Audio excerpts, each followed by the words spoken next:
Thanks so much, Karen. Well, good morning, everyone. Thanks so much for having me. I'm really proud to have gone to James Ruse, and I'm really excited to be back here. I'm just wondering which of my teachers are still here. Do you guys know Mr. Older? Does he still say, your algebra is not up to standard, people? What about Mr. Flood? Where's Mr. Flood? Where? I can't see. This is my Mr. Flood impersonation.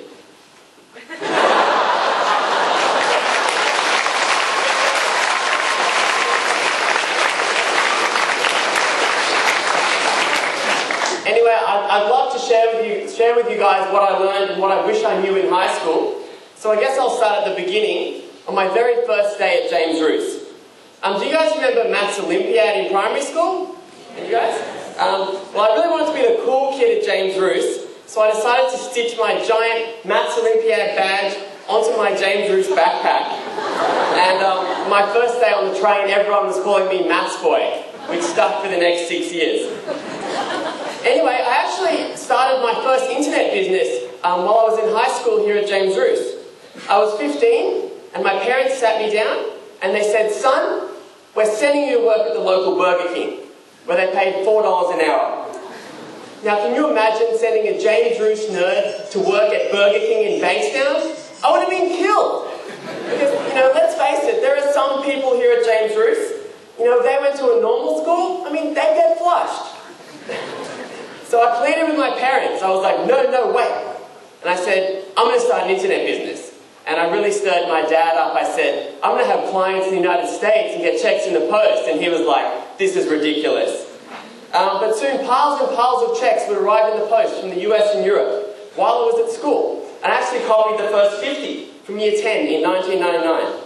And so I successfully avoided working at Burger King. And then later, while I was studying e-marketing and law at Sydney Uni, I turned a hypothetical business plan assignment into a reality and launched a successful e-commerce store, which was called Ape Shop. And I've run my own online businesses ever since, and by the time I graduated law school, I successfully avoided working as a lawyer.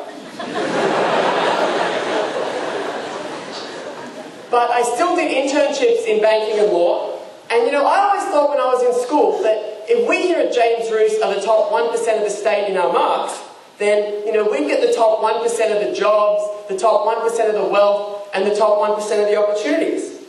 Unfortunately, if you think that you can just hide in a corner with your head down and, get high marks in the HSC and get a first-class honours degree, and that strangers are going to roll out the red carpet of opportunity for you, well, I'm sorry to burst your bubble, but the world we live in does not work like that. And that realization did not hit me until I was looking to hire someone for my own business. So seriously, put yourself in my shoes, okay? Imagine you're looking to hire someone to work for you, closely with you, to share sensitive information, so it really has to be someone you trust. Think about it. Who are you going to hire?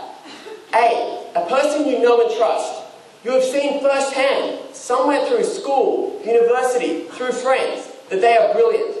Or B, a random stranger who you have never met or heard of, who none of your colleagues have ever heard of, but they got high marks. And, that was the moment it all hit me. Because times are changing. And in the past, companies had to interview strangers and use marks because they couldn't find someone they already know and trust. But the world we live in is becoming so much more connected than ever before. And with social media, our networks are far more accessible.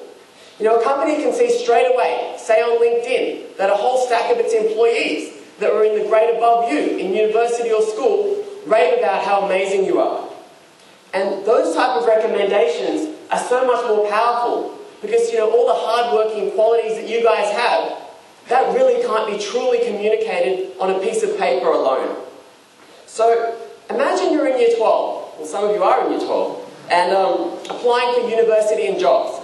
But if you only have friends that are all in this same stage of life as you are, in a way it's like the blind leading the blind. And I realized all of this when I got into salsa dancing because I started to meeting, through salsa dancing I met so many diverse friends. It's different to class in school or uni because Some of my friends now, really good friends, were younger than me, some were older than me, some were uni students, some were doctors. And a really good friend I met at Salsa did law just like me, but he was 10 years ahead. So he was really high up in a law firm. And we were just sitting having dinner one time, and he just drops into the conversation how he was busy processing all the applications from uni students for summer internships. And he said the yes interview pile is so full that basically they reject everything unless it absolutely stands out and the student is highly recommended by someone. So I wish I had friends back then to tell me things like that. So a real secret in life to success is to make genuine friends with people who are also passionate about going where you want to go. And also people who are a few steps ahead of you in life and who are where you want to be and who have been there and done that and can help you. You know, there's virtually no problem you can have that other people haven't gone through before, whether it's with school, your parents, girls, whatever. So you guys need to make a real effort to do whatever it takes to connect with people outside your normal social circle. And you know, that's another reason why extracurricular activities are so powerful. And the best way to attract those people to you is to be nice and giving to everyone. At James Ruse, all of you guys here are so lucky to have teachers that actually care. You know, fellow students that encourage you and parents that support you. Because out in university and in the corporate world, people aren't looking out for you. It's a very rare and very special thing to be able to surround yourself with people that genuinely care about you achieving your dreams. I travel the world and take 23-hour flights just to connect with those types of people for a few days. And looking back at school and university, I can honestly say you will never have an environment where the people around you care more about you, your future, and your dreams than the place you are sitting in right now. And another thing is to embrace who you are and where you are from, and be proud of that. Because most of us from James Ruse, we're from a humble background. So like you guys, I'm not from a rich, powerful family that, you know, automatically brings privileges and opportunities. But earning it and making it happen yourself is a massive gift of enlightenment. And I didn't actually realize this until my first conference in New York City. I had to travel by myself to the opposite side of the world, where I knew nobody, and basically had to make it all happen off my own initiative. So, if something is easy and handed to you on a platter, you end up with a false sense of self-entitlement. So some rich kids out there may get one job or one opportunity because they have family connections. So they may have been given one fish, but we've been taught how to fish, which lasts for life. So I have so much respect for you guys. You know, you've earned your place into James Ruse through sheer hard work. And if you apply this same attitude to any area of life, you will conquer it. And if you guys can survive James Ruse, the HSC, and Asian parents, you can survive anything. So I say, think big and aim to hit it out of the park. Because setting goals and dreams that are outside your comfort zone is where life is lived. Now, I know the HSC is stressful, but focus on the positive upside and tremendous opportunity. You know, don't worry. No matter how badly you screw up, it will never be too late to turn it around. Because, you know, many students in my law classes, they missed the cutoff for law. So they ended up doing an arts degree at uni, aced the first year of uni, and transferred into law. And you know what? They were some of the top students because they had such a good attitude. But you are going to have to put in the hard work at some stage, and there's no better time than right now. So be positive and focus on what you do have. You know, life is not a 100% sum game. So no matter how brilliant you are, not every single person will appreciate you. You just need to focus on the people that do. So, you know, stressing about what you don't have isn't constructive. But being excited about what you do have is. And, you know, as hardworking young people, you should all be really excited about the future. Because, you know, your life's going to get better and better the older you get. Especially the gentlemen in the house. Okay? Like, when I got to primary school, girls would say, nerd! But things change.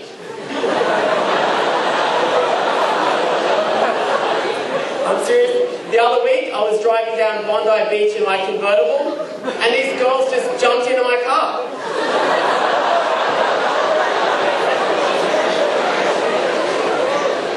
And then, when I told the girls what high school I went to, they said, "Oh my God, you went to James Ruse? That is so hot."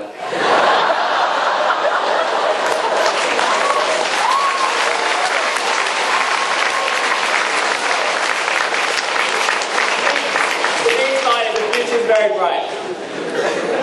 Also, you guys are hardworking, but make sure you apply that to the goals that you're really passionate about. There's a great quote from Anthony Robbins, and listen carefully. He says, "Choose, don't react. Don't take what is given to you by the environment that you walk by each day.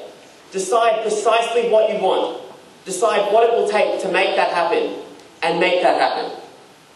So think, what were your favourite moments growing up? What subjects? What activities? What things did you love the most? And what excited you? And, you should do more and study that. So I've been really lucky to travel the world and meet lots of inspiring people. And I often think, what is it that sets all of these people apart and makes them so successful? It's not that they got a perfect score in their HSC.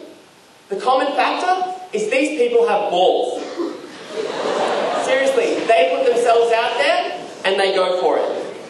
So, speaking of having guts, I would like one student to volunteer to come up here and join me on stage. Preferably someone who is studying or maybe wants to study HSC, chemistry or economics or English or modern history. Who wants to volunteer to come up? Hi, you in the front, thanks.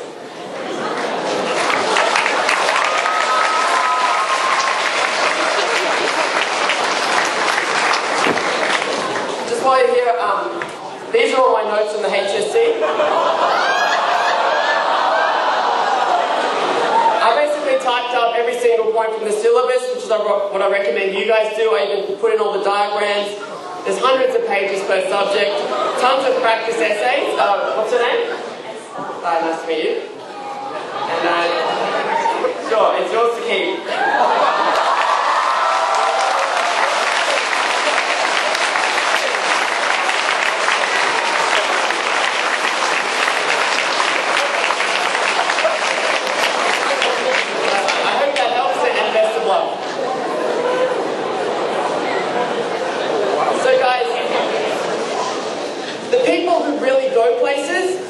Are not so much those who are just technically talented, but those who can connect with and inspire other people.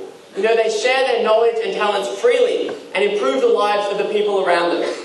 Now, I'm not saying for a moment that your marks are not important, because they absolutely are. What I'm saying is you need both. So thank you guys so much for having me. Please keep in touch. My blog is called fatcowbusiness.com. But I'll actually put some notes, and I'll put the video from this speech up there at fatcowbusiness.com/Ruse. And I'd really love to hear your comments and your goals and your dreams. And to all the teachers and to everyone at this school, thank you so much for everything. It was my dream to come to this school, and it was also my dream to come back and speak. So I hope you guys take on board what I've said and really put yourselves out there and go for it. So let's live our dreams, and let's show the world what James Ruse students can really do.